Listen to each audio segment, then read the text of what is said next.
So in this segment, we're going to be talking about this clip from ITV, talking about the UK lost 40 billion in tax revenue this year, 2022, and then you've got the Treasury saying we don't recognise this analysis. So this is the organisation that does the doppelganger economy. So they kind of base it around similar economies to the UK and see how they're doing versus how the UK is doing in order to kind of fulfil their analysis. So it's not 100% accurate, but it does give you a relative idea of where the UK is, I think, in comparison to our comparable neighbours.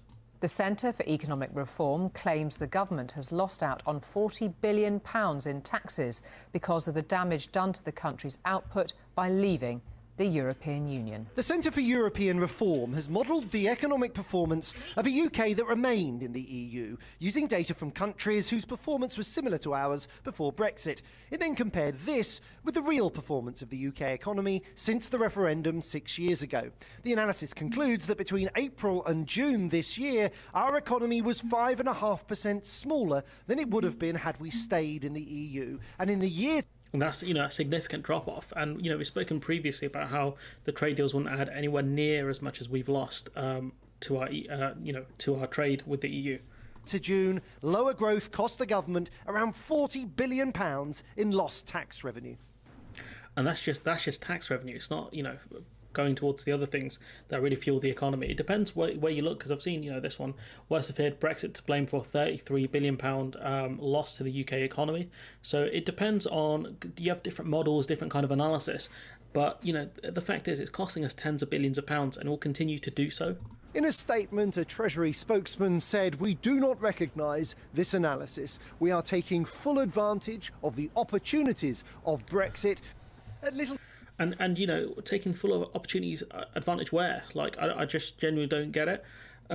Where are these opportunities that we have taken? We're talking about trade deals which the EU has already gotten. We're celebrating. Greg Hand saying new pork markets, sounding very much like this trust. Great news for British farmers who can now sell their pork into South Korea. The problem is the EU got that deal months ago, and that's something I'll talk about in a different video. Star jewellery in Derby, everything is designed in Britain but made in China. As a result, every shipment into the EU is now taxed and orders have slumped. That's because of rules of origins checks. So because the goods are made in China, they face tariffs and other things, depending on what the rules are within the TCA. We asked them if they believed the government when it said Brexit would prove a tremendous success.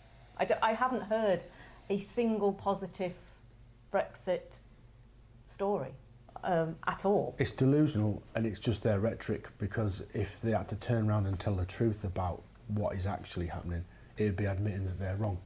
Bro, spitting the facts, it's true that the main reason why the government can't admit Brexit has been bad is because this is their Brexit. Regardless of who's in charge, this is all theirs.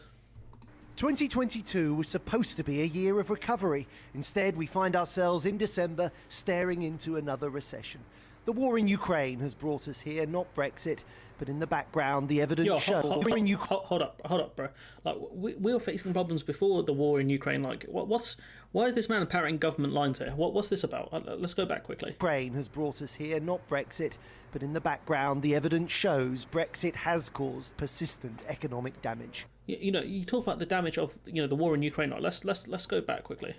If you look at some of these doppelganger economies, so some of these countries, Germany would be impacted greatly by the war in Ukraine, because they're relying on Russian gas, Russian energy, for example, yet their growth figures are still higher than ours. To argue that it's the war in Ukraine or the Russian invasion of Ukraine is ridiculous. It's Brexit that's causing, I think, the vast majority of our damage. When you look at how much gas we imported from Russia, it was about 3%. The problem is now the global price of gas, of energy has gone up dramatically, but we weren't that reliant on the Russians. The main problem we're having is storage.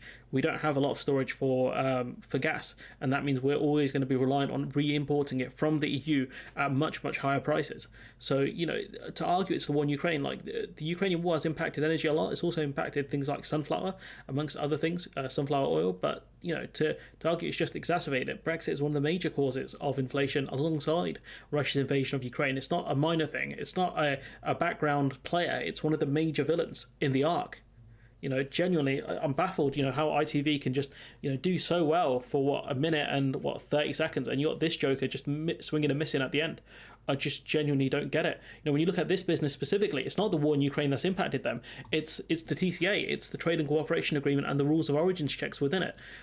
Had there not been that, they wouldn't face any customs checks, they wouldn't face VAT, they wouldn't face rules of origins checks. It'd be smooth sailing for them, but it's not. They have to face all of these things and potentially more because of the stuff they are exporting to the EU. You know, for this business specifically, Brexit has been a huge problem for them. The war in Ukraine would have some impact on it, but it would not be this business's main issue or a lot of other businesses' main issues. It's Brexit. Genuinely baffled by this man's statement. I don't get it. I just don't. You know, it's just... Come on, ITV. Like, I know you employ Robert Peston, but you can do better than this. Anyways, I'm going to leave it there. Let me know what you think in the comments below. Like, comment, share, subscribe. Sorry, I get so annoyed about some of this stuff. It's just frustrating. Let me know what you think in the comments below. Support the channel on Patreon if you can, and hopefully I'll see you in the next one.